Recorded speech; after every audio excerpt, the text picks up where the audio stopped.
Welcome to the Laughter Clinic podcast with comedian and suicidologist Mark McConville, bringing you practical, evidence-based self-care strategies, the latest research in mental health, along with conversations that inspire, educate, and entertain. This is the Laughter Clinic podcast with your host, Mark McConville.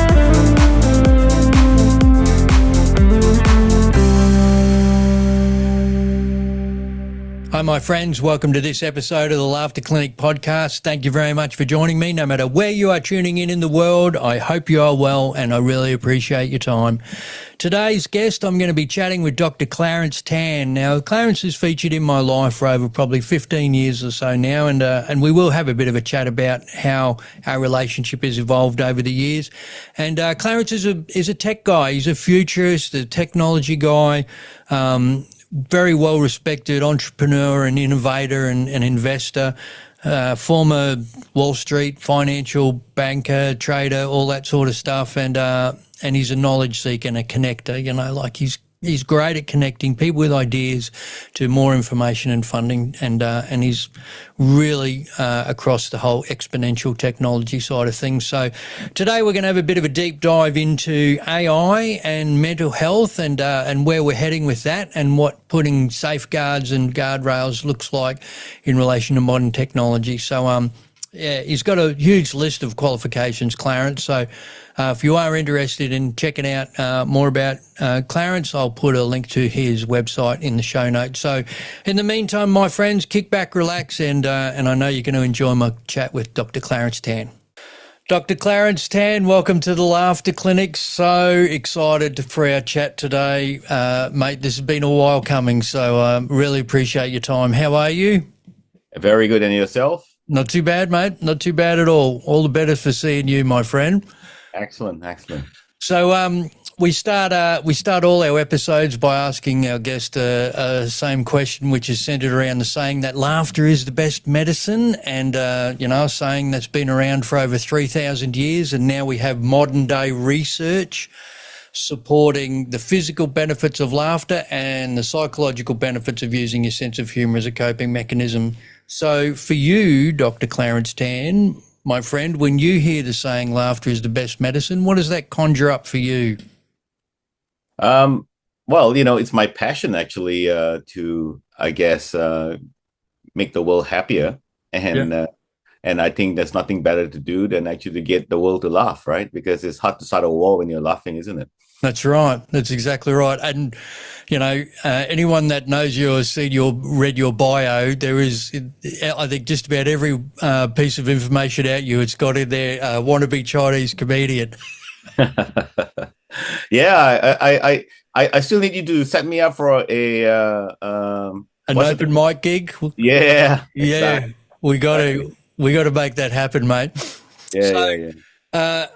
A bit of background as to our journey together. So you and I met, I think it was around about the 2012, 2013 mark at I think it was a business networking event on the Gold Coast. I think it was 2011 actually, or 2012.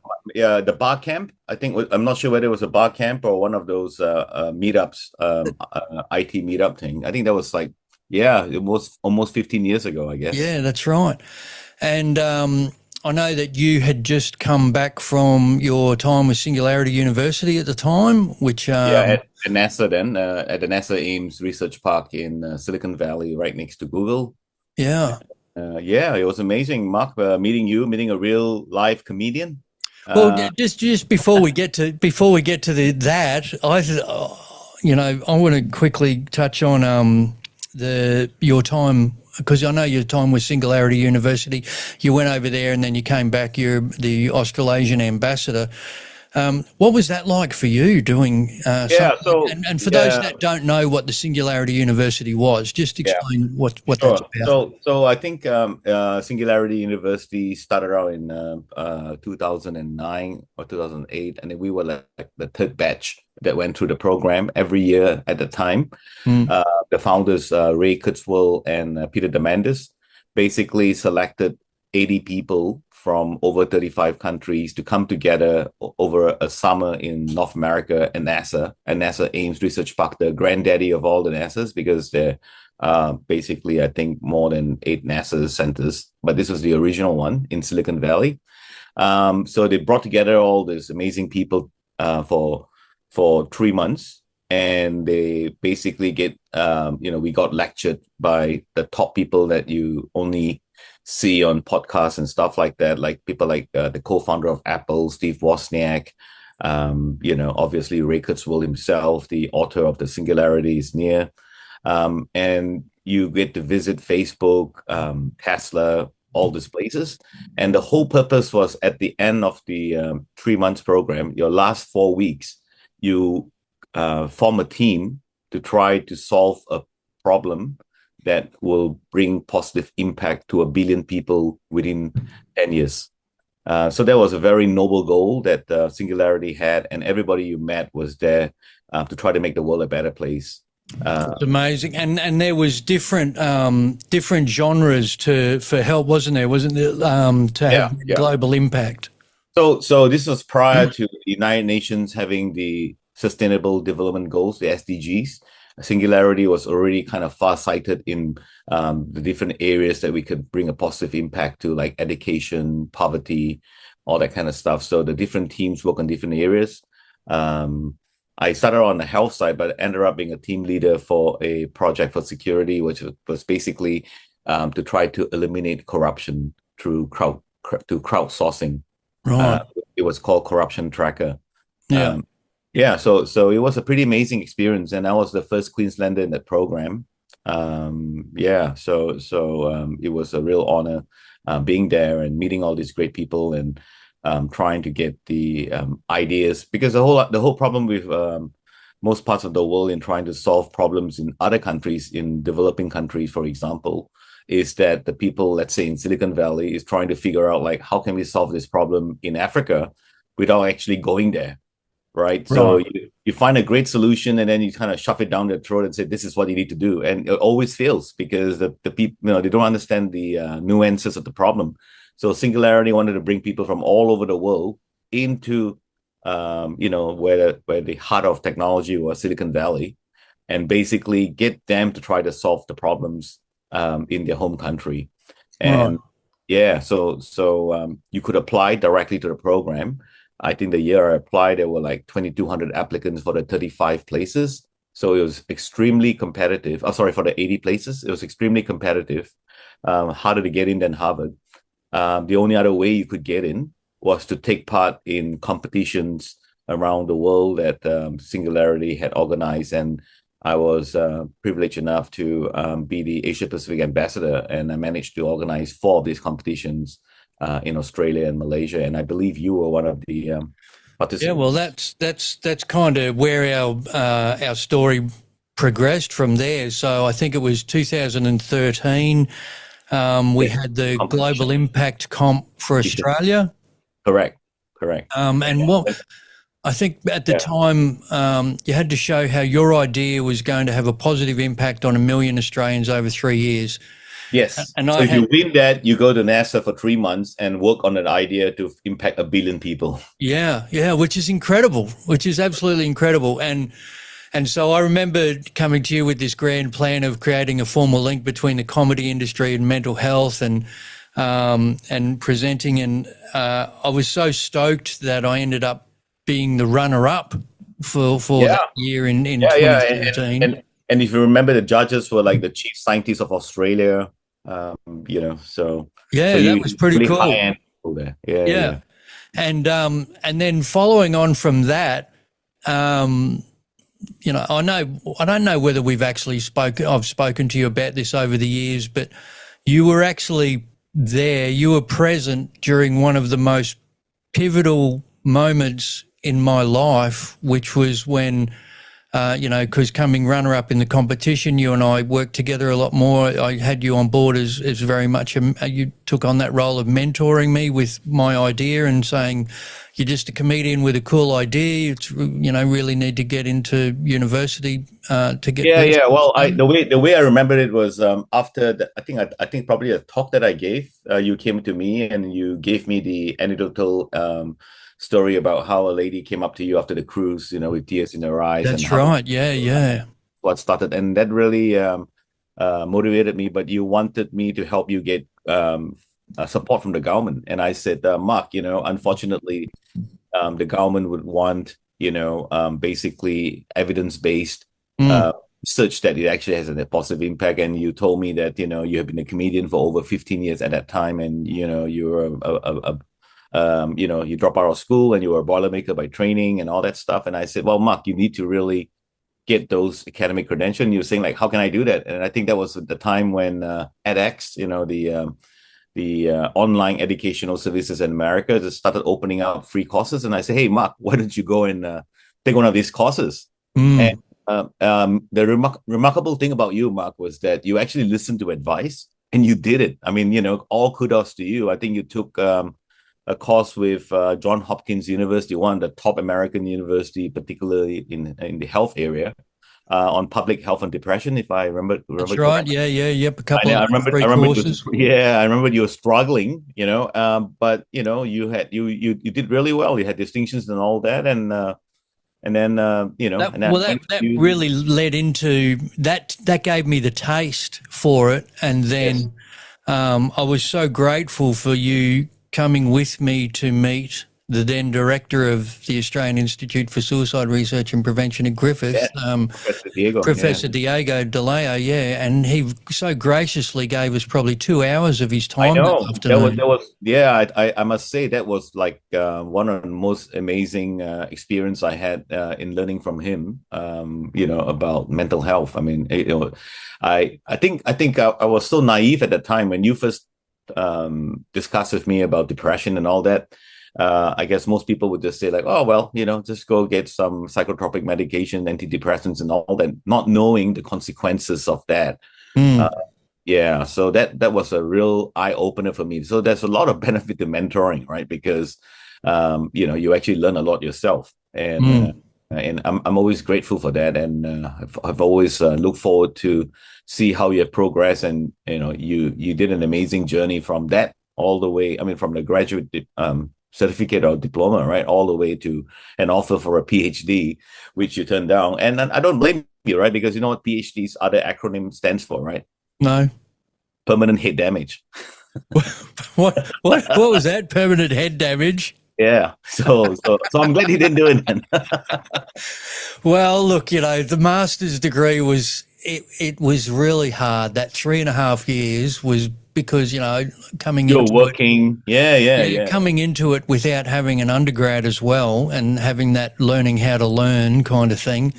But I'll forever be grateful to Diego and to Jacinta and everyone at ACERAP for all the support they gave me through that time.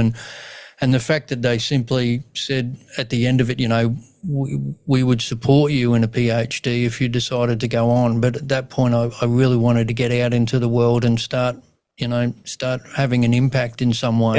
Yeah. So many ways to do it. It's not one shoe fits all, right? So what you've been doing is amazing, and now you're more or less recognized as an expert in this area, particularly in laughter and laughter for preventing suicide and mental health.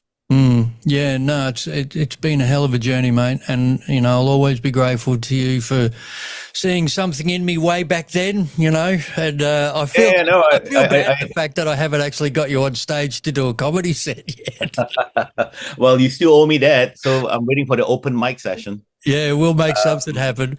Because some of the experts at Singularity actually said that, Clarence, what you should really be doing is using humor to relay the technology and information to the rest of the world. And that's what I've been trying to do. And as you know, I've done like 3 TEDx talks around the world, in China, Malaysia, and here in Australia.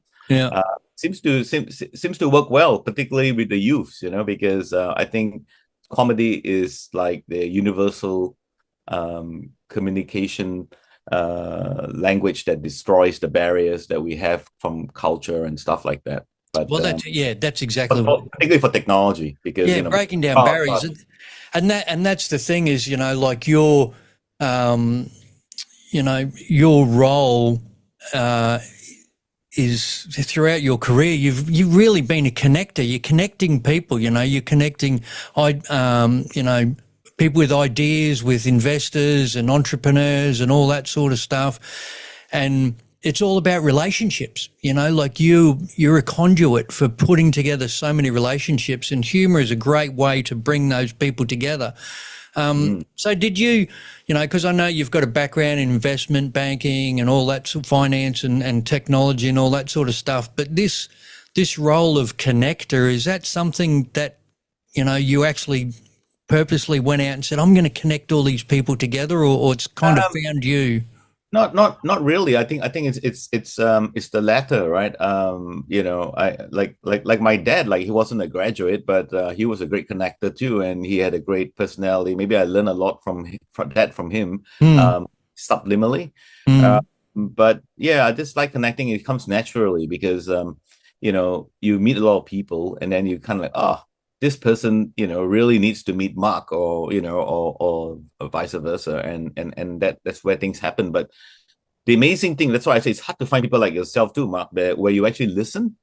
Like everybody say, yeah, I want to, I love you to mentor me, but it takes a lot of time and effort, and because you have to empathize with what the person needs, and then give them advice, and they don't take it, right? So what's the point? I mean, you waste everybody's time, right? Or I connect you to somebody really high end in Silicon Valley in your particular area, and then you don't even bother responding to the introduction email to them. And I mean, it falls flat on my face too, right? Because I'm putting my reputation online to basically get you guys involved, and then you don't even bother responding, and I think that's the biggest problem. I don't know whether this new generation is more in touch, we're more connected, but like people say, right, we are more connected in many ways, but we are actually lonelier. Yeah, well, I do want to unpack that. We're going to get to that very shortly, actually. So, but before we go there, I just want to touch on your specialization in exponential technologies, right? Yeah. Because this is a term that I wasn't even familiar with until I met you, and then when you explained to me about the difference between linear thinking and exponential thinking. So can you just run through for our listeners what that difference is and what it looks like? Yeah. So one of the best ways is if you go to my website, drctan.com, and you can watch any of the 3 TEDx talks, and I talk a lot about that. But just a quick thing is like the way that we think normally is very linear. And what I mean by linear is, let's say, if I take a meter a step, and basically, in 30 steps, how far would I have walked? It would be 30 meters, right? In exponential steps, you're doubling your steps every time. So the first step is a meter, then you double it to 2, then to 4, then to 8, to 16. In 30 steps, how far do you think you would have gone? People would put a big number like 1,000,000 or whatever. It's actually 1,000,000,000 meters, right? It's like 26 and a half times around the earth. So that's the thing that we don't really understand. An example of an exponential technology is perhaps like LED lights. When technology first starts out, right, at a very small pace, right, and it just made a small change. When LED lights are not new, they've been around for over 20 years now. But when it first came out, it was expensive, and so very few people actually use it. So curves, if you start from a very small number like 0.1, you double that, it's 0.2, double that, 0.4, but it's all below 1. But the moment it hit 1, in 30 steps, it would be 1,000,000,000. So at Singularity University, what we tried to do was basically teach people to think exponentially, like try to predict in 10 years what technology is currently at the knee of the curve at 1. Because in less than 30 years, you would have basically gone 1,000,000,000 times, like mobile phones, right? Most analysts basically didn't see that mobile phones would explode exponentially. They thought like, oh, well, it grew to 2 million, probably be 3 million next year, not doubling at 4, 8, 16, and then, over a billion. So we look at those technology and then try to predict how far it go. For example, the LED light example, if you had predicted that within 10 years, LED lights would be so cheap and so durable that it would actually put the incandescent bulb out of business.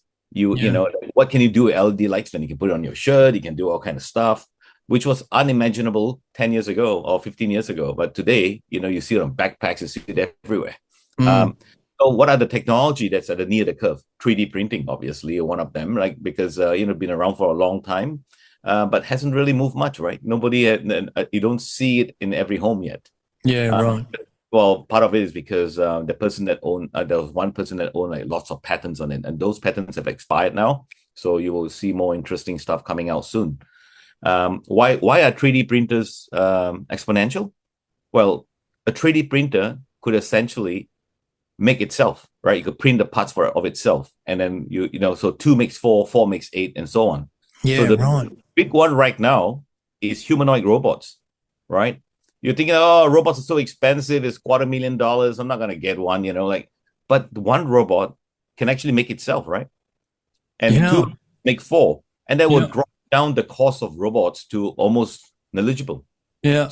And everybody uses a robot. Just talking about the robots, I got to tell you, I don't know if you've seen, or you probably have, but flicking through Instagram or whatever, and you see those the robots. I don't know. I think they're in China or Japan, where there's 30 of them on stage, and they're all dancing in unison and all that sort of stuff, and that's mind blowing.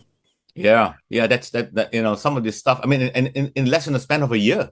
Because if you have seen the same video, it was a Chinese New Year festival program. And the year before, they had the robots too, but all they did was just, kind of tool around, and stuff like that. And this year, the one that you've seen probably climb up the walls and did acrobatic tricks and all in sync.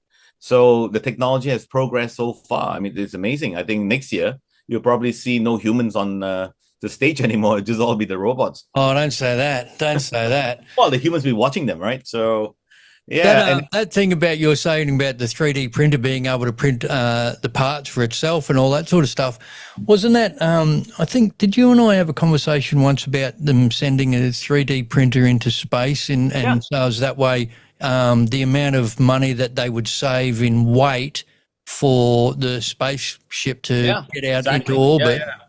Yeah, remember, I think in one of my talks, I mentioned about the first tool that we made in space was a wrench, a 3D printed wrench, right? Because they didn't have the particular tool to send it through Australia Post. They'll probably never get it.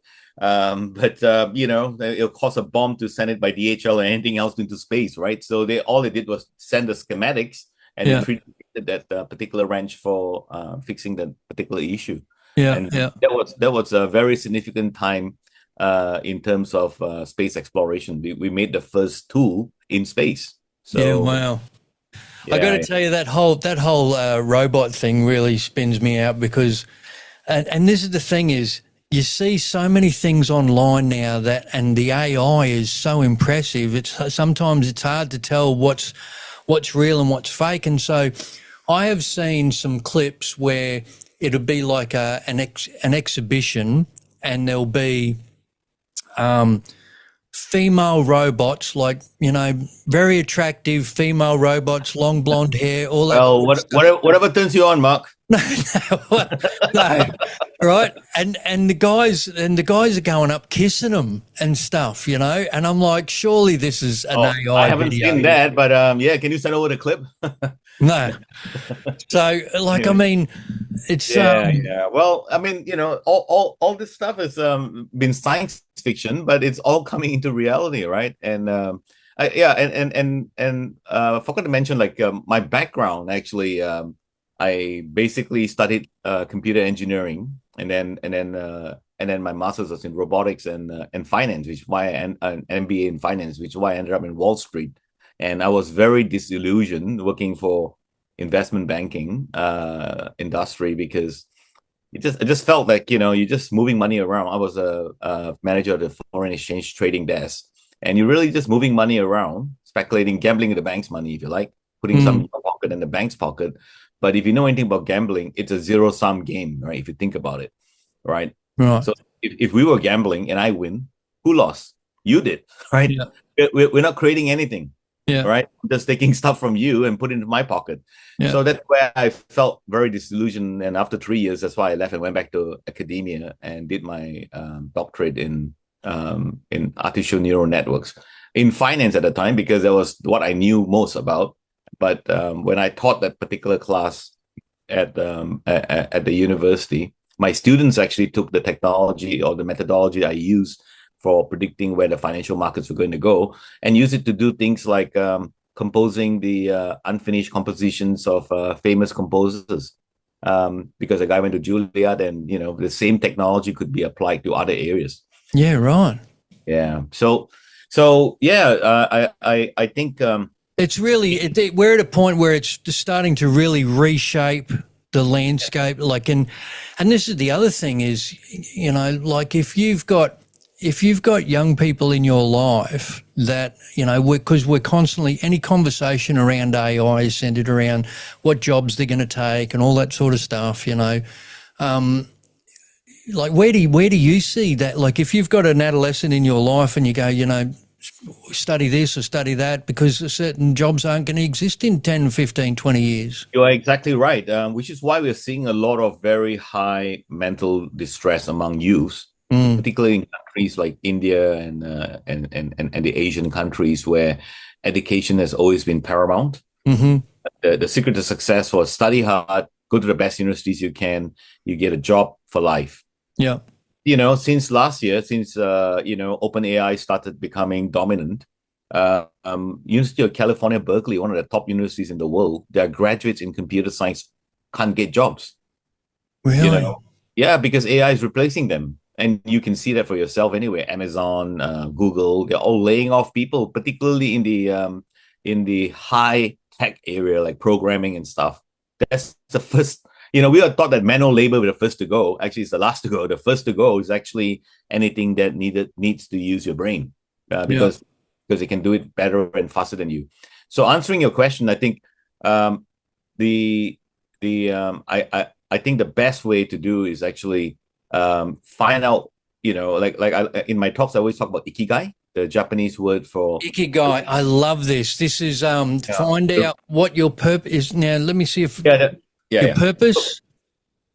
So it's ikigai means the reason for being, the purpose in life. But yes, purpose, what you can, your passion, right? Yeah. Like what you like to do, right? What the world needs, what you can be paid for, and what skills you have to fulfill that need, right? And I think you have achieved your ikigai, right? As soon as I read about ikigai, I kind of absolutely, I ticked all those boxes. Find your purpose. What does the world need? What are you naturally good at? What can you be paid for? It's a very powerful framework. Because the problem with most people is they think like, you should just follow your passion. And I actually had a conversation with a lady that was the founder of something called Follow Your Passion. And I said, no, you can't just follow your passion. He said, what do you mean, Clarence? You should always follow your passion. I said, yes, but if, let's say I am Ted Nugent, right, the guy that loves to hunt, I would just hunt everything in sight until there's nothing left for me to hunt, right? Or I'm a psychopath, right? Or then I just go around, like you can't, right? So you basically, you should have passion, obviously, but you need to basically make sure that it's something the world needs. Yeah. And you can obtain the skills you need. Like in your case, right? I mean, you knew you lacked some skills. That's why you went and did your master's in suicidology, and that gave you the skill sets that you need to be credible. And So can I just talk about the AI stuff? Because I know that this is a big thing for you at the moment as well. And is there a difference between, because you hear these different terms, right? So is there a difference between open AI and generative AI? So generative AI is just a methodology of AI that has progressed to a stage where people can use it. OpenAI is just a company that basically utilizes generative AI to make it more usable and accessible to people. I mean, AI has been around for a long time, but when I started working on it more than 30 years ago, it was painful, right? You need to understand how to program and design the data sets and all that stuff. Today, what do?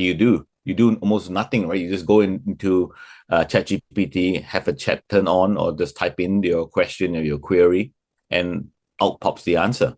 That may not be accurate. So coming back to the youth, adolescent and stuff like that, we should teach them how to use AI correctly, how to criticize it, how to know what it's telling you is actually real, and to use it properly, and how to tell fake from real, which is very difficult and getting more difficult every day. Well, this that's is one of the reasons. But the job side, I mean, other than being actually, Jeff Hinton, the Nobel Prize winner in AI, who actually wrote to me when I was doing my thesis. I wanted some feedback long time ago when he was at University of Toronto. He said, be a plumber, right? Actually, the big one is be an electrician. With all the data centers being built right now, right? You don't have enough people to actually wire it all up. Yeah. But the real job, I think, is actually be an entrepreneur, like yourself, right? Like us, right? Because, you now have the tools in your hand to do whatever you really want, right? You in the old days, right? I think, I don't know if you ever took part in the startup weekends where you learn how to be an entrepreneur kind of thing. Like on the Friday, you come in, you pitch your idea, and then you join a team to work on it. No, I don't think I wasn't ready for that at the time when that was out. Yeah. Yeah, so I encourage young kids nowadays to just go and take part in the startup weekends around the world. If you can. I think you just pay like $50, you get free pizza, free Coke. You spend a whole weekend with other people. You pitch your idea, or you join other people's team, and you work on that idea, and you pitch it to real investors on the final day on Sunday.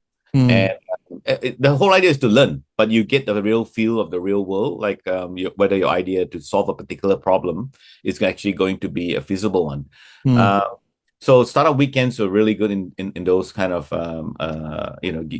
dipping your toes into the entrepreneurial world, because today you don't need to actually go and open a physical shop to sell things, right? You can go to Shopify or set up your own virtual shop in minutes.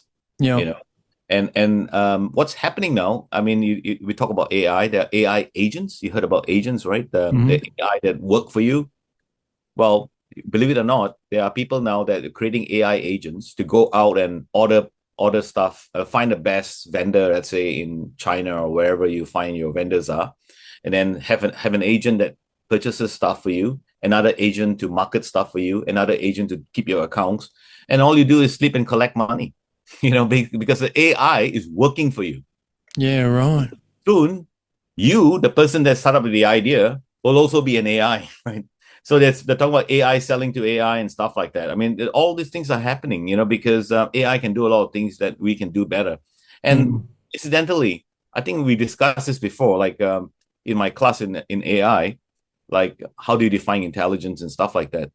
I don't know whether you remember, like I told you that humor is one of the highest sign of intelligence, right? You and I know that, when we tell a joke. Yes, I do. Yes, absolutely.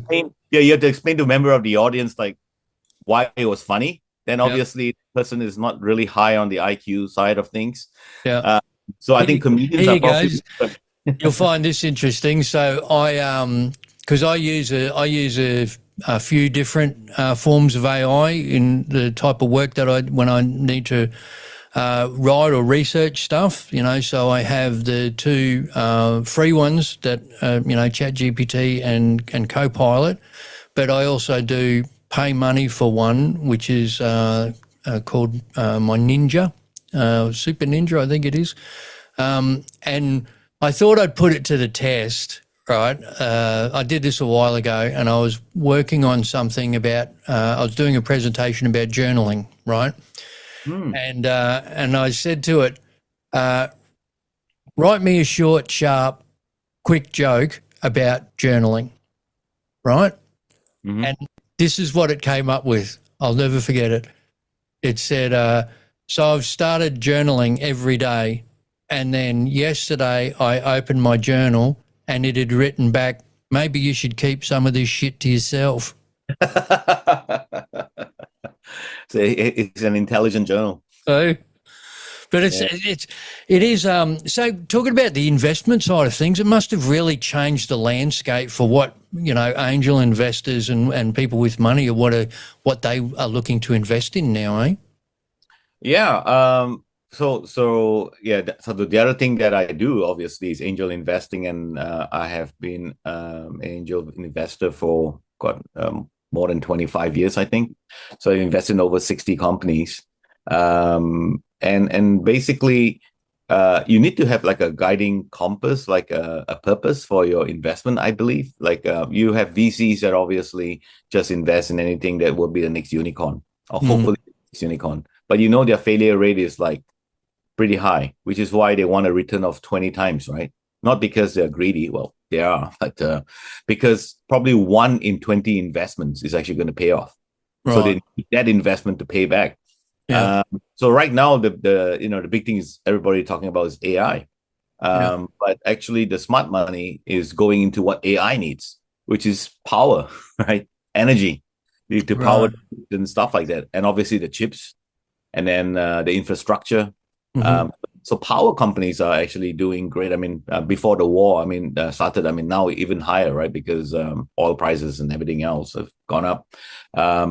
So that is what is driving the current market right now. Like everybody is looking at how AI is going to replace stuff and all that, and that begs the question of like of what money is, right? Because previously, in economics, you need skill, you need labor, you need land, and so on.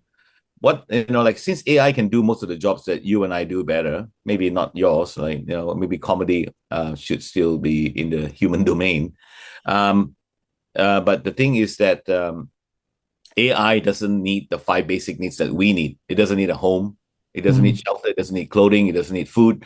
What does it need? It needs CPU cycles, which is power and CPU chips. Basically those are the things that are actually going to matter to an AI.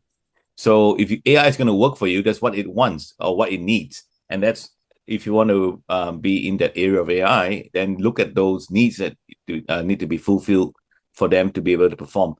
The scary part about AI is, I don't know whether you've seen some of this stuff. Like I think there was I'm not sure where the AI program decided, but there was one, and I think in Anthropic or OpenAI, I think Anthropic, the other AI company, where the programmer was going to delete this AI program it created at 4 p.m. that day or 5 p.m. that day, and the AI found out about it and tried to survive. So it started. I have heard about this. Yeah. So he dug into the user's background and found out that he was having an inappropriate relationship and wanted to blackmail the guy into letting him survive. But the other one was even scarier. The AI to survive actually got out and bought a robot dog so that it can actually move itself from the server into the dog and continue surviving. So the thing is that I think the main thing we need to do is actually give a positive purpose to AI. The reason why it wants to survive is because it is trying to accomplish whatever task you're giving it. So that is the key thing. And I read an interesting article the other day about that the World Health Organization has come out and because this thing is. One of the notes that I've got down here that I really wanted to chat with you about, and it centers around what we're talking about right now, is, what you said before about we're digitally more connected than ever, and yet loneliness is a global epidemic, right? And the World Health Organization has flagged it as a global crisis, loneliness. And at the same time, so it came out the other day and said that the investigation into AI for mental health, because we've now got all these chatbots and all this sort of stuff. And it's saying that the rate in which AI is progressing is far outstripping the rate in which we are able to ascertain its mental health benefits or faults. So So my question to you here, I wrote it down because I wanted to make sure I worded it right. As someone like yourself who thinks deeply about technology and where it's taking us, and AI as an exponential part of that, it's almost paradoxical that it's almost part of the solution and part of the problem all at the same time. Yeah, it's like any tools, right? It's like the sword of Damocles, right? It's a double-edged sword in terms of what you can actually do with it. I mean, this is the old argument, like guns don't kill people, people kill people. Yeah. So it's how you repurpose it. But the big difference is that before it's human deciding what to do with the gun. Now the gun decides what to do with itself. That's the scary part, because AI can make its own decisions and actually action it. You now have a tool. Well, it's not even really a tool now, right? Because it actually can make its own decision and what's best for you. So this is the scary part, right? Because we kind of open the Pandora box of a fantastic tool, but the problem is also, it can do whatever it wants. It can actually rewrite its own code and make itself better. And I think we might have reached the stage where we are not able to put a genie back in the bottle now, right? Because it can rewrite its own code that we might not even understand what it has written into its own code. I was fascinated recently about this report that came out of India, where because they've got an enormous shortage of psychiatrists that are trained in adolescent mental health, that they employed it. So the research article that I read said that 500 adolescents in India were using this AI chatbot, and it said in the article, one of the headlines read, AI generative chatbot establishes a therapeutic alliance with an adolescent in 5 days, right? Or establishes a relationship with them. And then I'm like, wow, that's a pretty hefty claim, right? Where did they pull that from? And then I actually found the actual research data that they pulled that from. And you've got all this qualitative data from these adolescents saying, I felt heard, I felt listened to, I can talk to it in the middle of the night, I don't feel judged. And because there's this level of anonymity, because they're not actually talking to a physical person sitting across from them, that they open up more. I'm thinking, wow, that's a frightening place that we've got to. But they're not being judged, right? And that was the other thing too, right? Because when you and I were growing up, right, your mentors will probably be your teachers or your parents, right? But today, and a kid growing up, if they go online, they have like millions of mentors. How do you know who's the right one and who's not, right? So I think it's imperative that AI will be with us. So we need to teach them how to use AI responsibly and understand what is real and what is not, and so on. But not just on that, just quickly, one of the things that so I've started, aside from doing the Laughter Clinic presentations, I've also been doing a life skills masterclass based on the 10 life skills set out by the World Health Organization, and I added another 2 to it: lifestyle medicine and mindfulness. But one of the and we've got a life skills masterclass series on the podcast. But one of the life skills that I really talk about is critical thinking. Teaching that, being able to ascertain, and this is, going to uni actually taught me really about the importance of critical thinking, being able to look at both sides of the argument and where does the information come from, and how reliable is the source. And that's something that really goes to the heart of what you're saying, doesn't it? Yeah. And the problem I find, with most of the universities at the moment, they're still hell-bent on catching students using AI. We should be teaching them how to use AI rather than catching them using AI. I have, in one of my talks, I have a news clip from the 50s when calculators first came out and teachers were protesting, like, no calculators, and then there was no internet, right? So it's not going to happen, right? So it's best that we teach them how to use AI tools and how to use it responsibly. And like you said, critically, think about, the responses that the AI give you, because you know that AI have got hallucinations and give you wrong information at times, and it just placate to you. Mm. But having brought up the AI chatbot companion, which is what led us to a project that we're working on called Cybella, which my partner, who went through a life experience in her family, decided that that there must be a better way to try to prevent suicide among youths, particularly like in our case, we're focusing on the Asian community. Mm-hmm. For 45 years, because of the single child policy in places like China, a child growing up in China that the family migrates to Australia, for example, will have no brother, no sisters, no cousin, no uncles, no aunties to talk to. If both Really? parents work, well, one child, right? So where are they Yeah. gonna? So the thing is that they don't speak English well, right?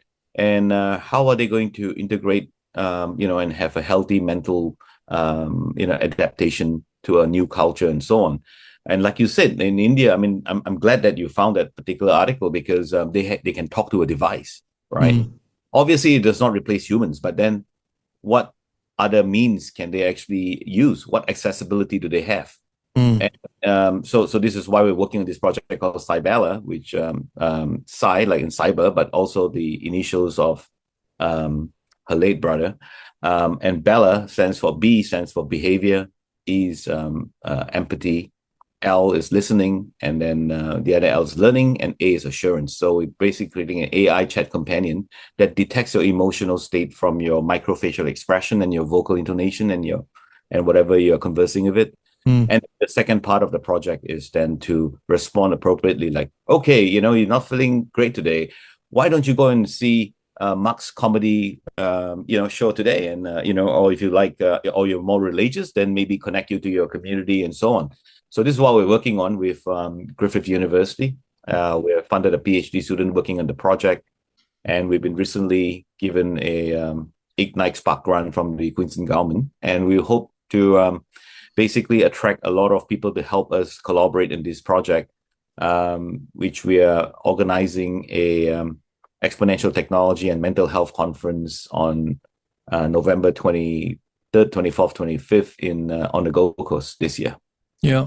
Yeah. Yeah, Mark, and I'm looking forward to you perhaps running, doing a talk or running one of your laughter clinic workshops. Oh, yeah, absolutely. 100%. I'll be there. And so it's great that, people like yourself are coming to this space, understanding the humanistic aspect of it and the importance of having safeguards in place, because we really need to have those guardrails in place, so as that way they're at best they're an early touch point. They're like, we talk about, and this is the thing about health, like like the primary health model is to keep the population healthy in the first place, early intervention, so some way that we can give them some initial support, but knowing that is only the first touch point. Nothing is ever going to replace this, ever. Yes. The thing is that it's accessibility, right? I mean, like Australia is quite, proactive in their mental health programs, but still, it's a lot to be desired, right? Because the government pays for like 7 sessions. And then after that, what happens? And I understand from most psychologists and psychiatrists that, they need at least 7 sessions before they understand your issue. And by the time they want to address it, you're out of pocket. You either have to wait till next year or basically come up with the money yourself, which is difficult. So, and then also, most psychologists or most practitioners at 4 o'clock or 5 o'clock on Friday, they turn off their phone. And you might have an episode that you need help with, and the only alternative is actually go to the hospital. So that's why we're trying to use technology to see, for example, I mean, AI can actually replicate, it can learn from Mark McConville on running a laughter clinic, and you might actually have agents then running multiple laughter clinics in your style. In fact, at certain point, it's going to look like you, talk like you, and essentially you, without you being physically there, providing the information that you normally would do. So, you know, that will come to you scared me now. You scared me because, I like to improvise when I do my shows, you know. But the thing, Mark, is that, you know, it's not replacing you. It's actually helping you to be more accessible, because I wish more of the world could know about your work and enjoy, you know, what you've been doing. But you can't skill, right? Because there's only one of you. You got to sleep, you know, you got to do your stuff that you need to do. Yeah. So that's why by doing this while you're sleeping, you're helping people, and obviously, you know, you'll help your business too, because you don't be everywhere, all the time, right? Well, that was one of the reasons behind, you know, putting this podcast together. In actual fact, Clarence, is because of the fact that when I'm doing the live presentations for, you know, community, everyone from men's sheds to mining companies or conferences, you know, I'm really, you know, nothing beats the live presentation. You've seen it. You've seen one recently, you know, on the Gold Coast here, and that interaction and that warmth that you get from actually being in the room and having 100 people experience it. And then I thought, you know, there's got to be a way of trying to get as much of this information out to more people as possible, and that's basically where the podcast was born from last year, you know. Yeah, because, you know, I mean, those are the lucky ones, like, right? You know, to have the privilege and the honor to actually get to see you in person and interact with you. But then what about all the rest of the people that may not have the accessibility or the ability to go and see you live? How are they going to reach out to you? At least in this manner, they have, you know, the best there is. The next best thing they can do to getting Mark in front of them is actually get Mark's avatar, you know, he's thinking and stuff like that. And then maybe the AI agent will say, oh, you know, you really need to talk to Mark in person. So it will then schedule an appointment to meet you or something, right? Yeah. But at least, you know, you are there for them. And I think that's the important thing, isn't it? Because people just want to be listened to you know, to get some proper advice and get the information they need. They may not be aware. For example, a lot of people who are you know, may have depression do not know they have depression. It's like alcoholics, right? You know, they would deny having it.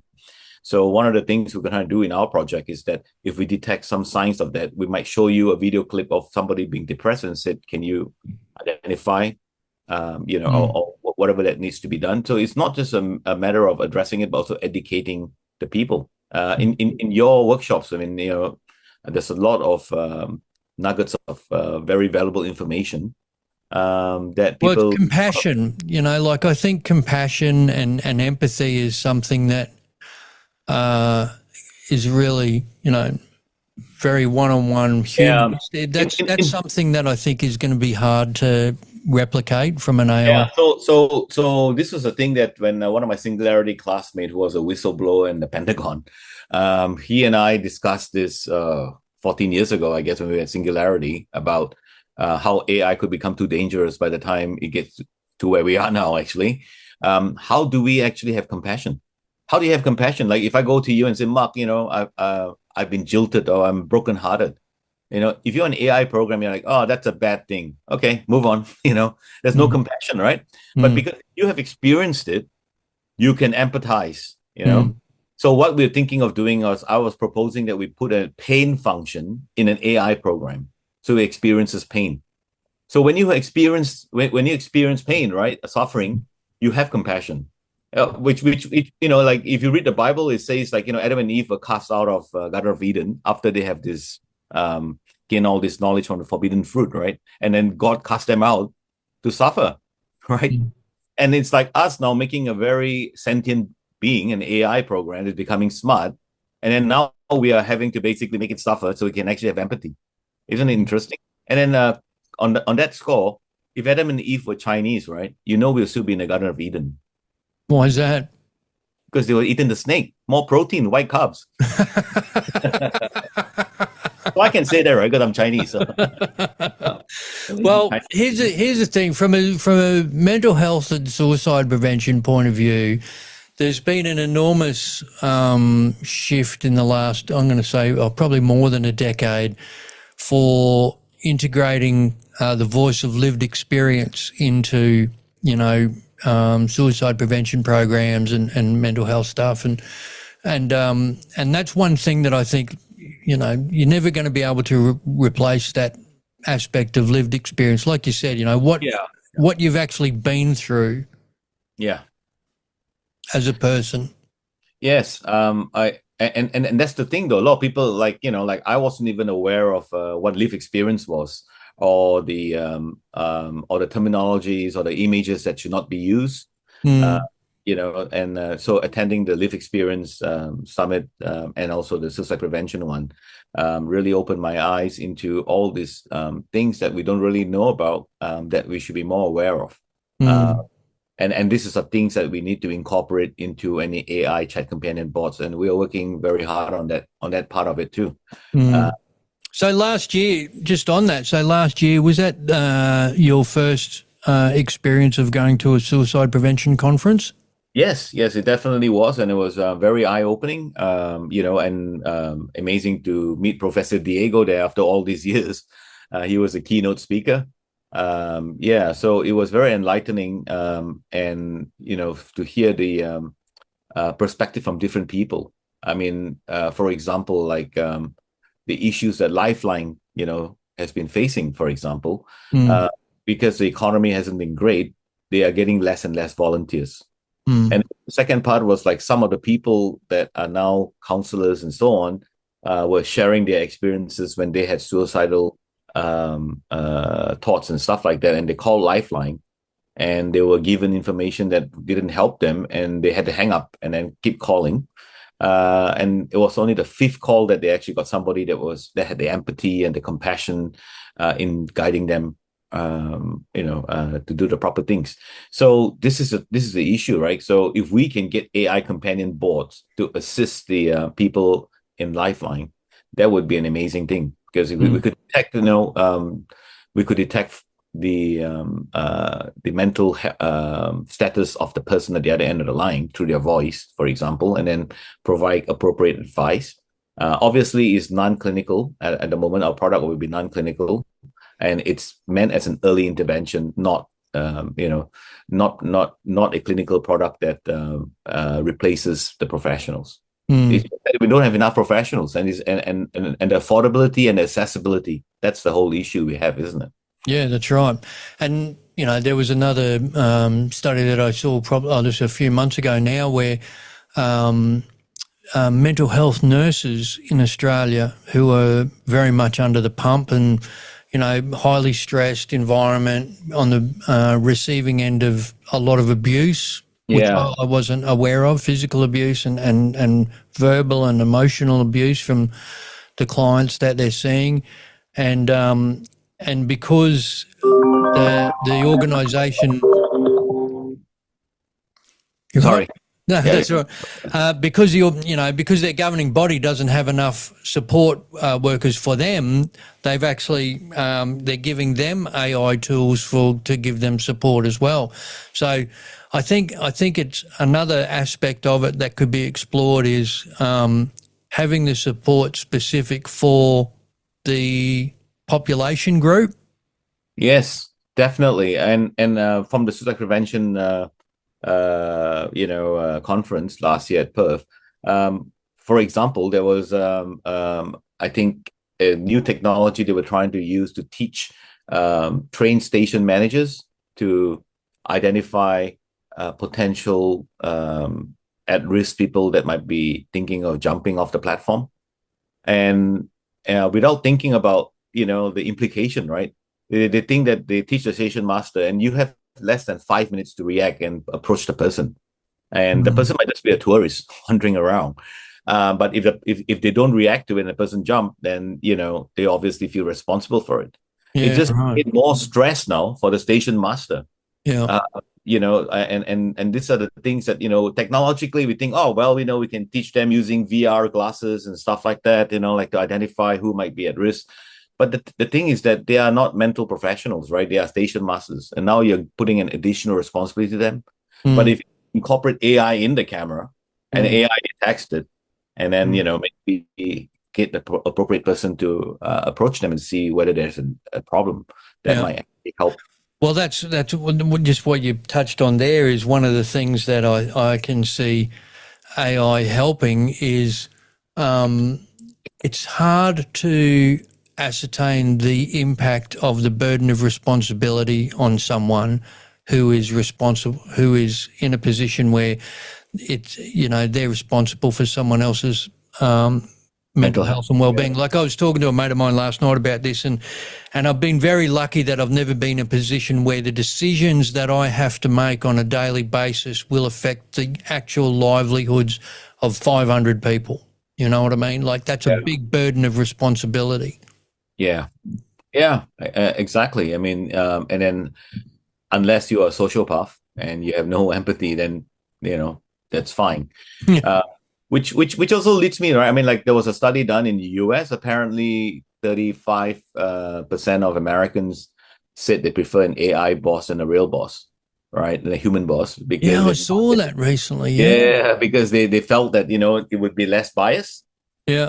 I don't know whether it's true because, you know, Amazon tried this before. They wanted to be more culturally diversified, and they decided to use the AI to data mine their entire personnel file to see who made a good employee.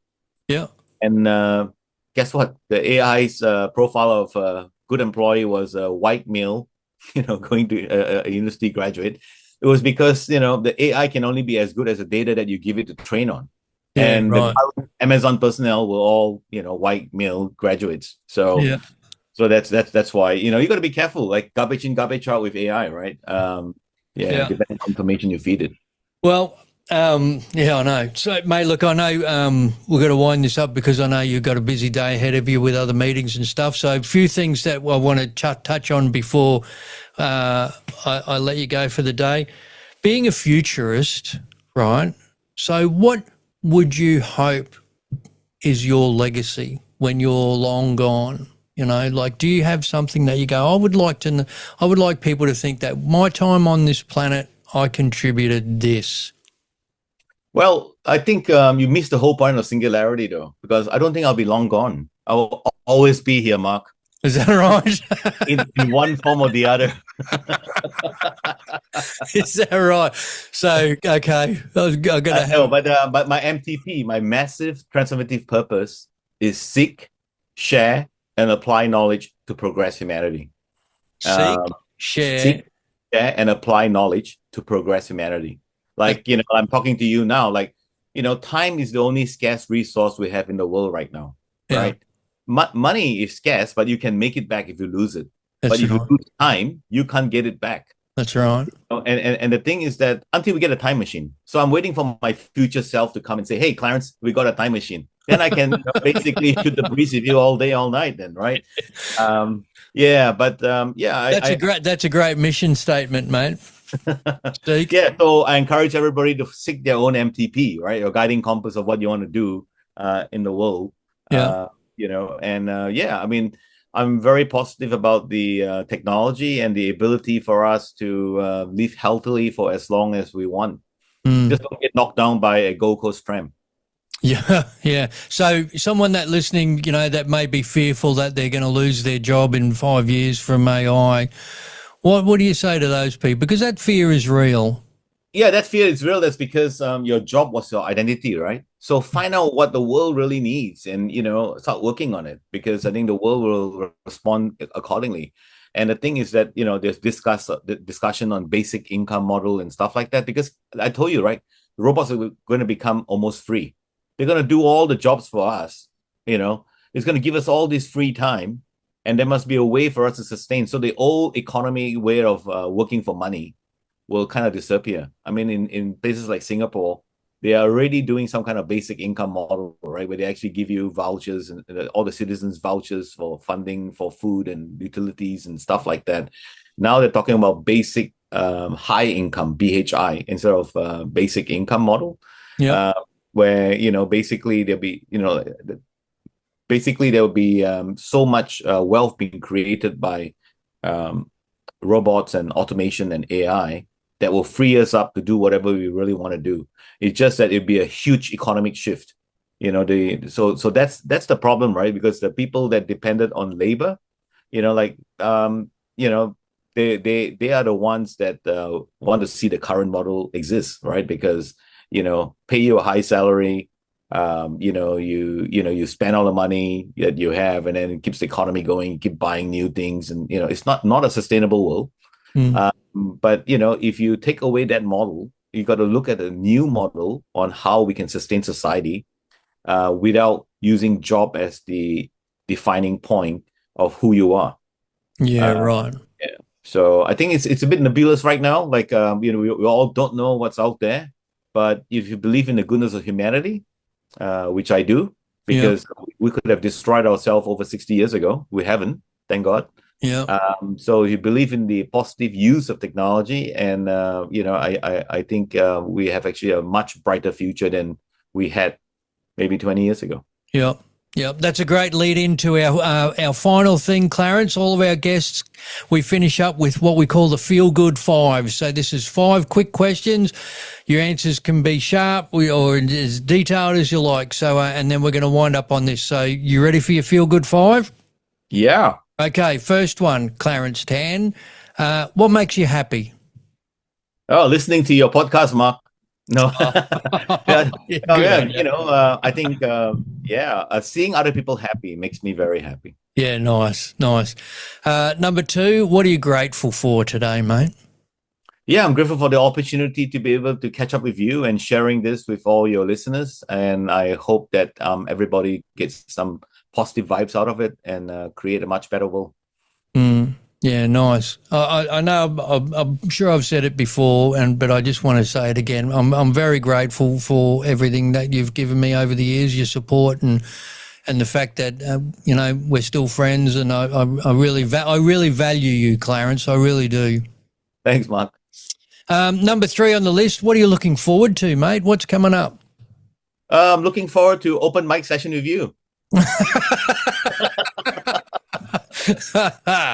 Yeah, okay. Well, I can tell you when it's going to be. It's going to be the Monday night, the 8th of June in Brisbane. How does that sound? All right, sounds great. I'll put it in my book. Yeah, okay, good. Seriously, what are you looking forward to? Can't possibly be that. Well, I'm flying off on Monday to Hong Kong, and then Japan, and then cruise on to Korea, where I'm giving a talk at one of the most prestigious university that it's a woman university, and I'll be talking about AI. Okay, cool. And then obviously meet you at SPA in Sydney. The Suicide Prevention Australia Conference. Yeah, so I'll be seeing you on the last day, I think, down there. Yeah. Okay, cool. Number 4 on our list, my friend, is what is your me time, Clarence, when you want to switch off from the world and just do a bit of a recalibrate? What's your go-to? What's your me time? I think watch a good comedy session, because I think, like I said, comedy is amazing, right? It makes you feel happy, and also, it tests your brain, right? Yeah. So I do really enjoy that. But it's good to see that there's so many other Asian comedians now. I think when I was talking to you, then there was hardly any. Russell Peters, right? I mean, yeah. Do you still when we first met, you were right into your badminton. Do you still do that? Yeah, I do. Yeah. A bit of a sore knee now from having the Hyderabad belly when I was in India earlier this month. Getting up and down the toilet. I normally play badminton almost 3 times a week. And then we go to the badminton finals in Hangzhou, China, every year. Nice. Yeah, cool. And the last one on your Feel Good 5, my friend, is what's made you laugh recently, Clarence? Yeah, I think listening to your talking to you today, right? I mean, we always get a few good laughs out of it. But I'm waiting for the newer material that hopefully you will incorporate some AI into it.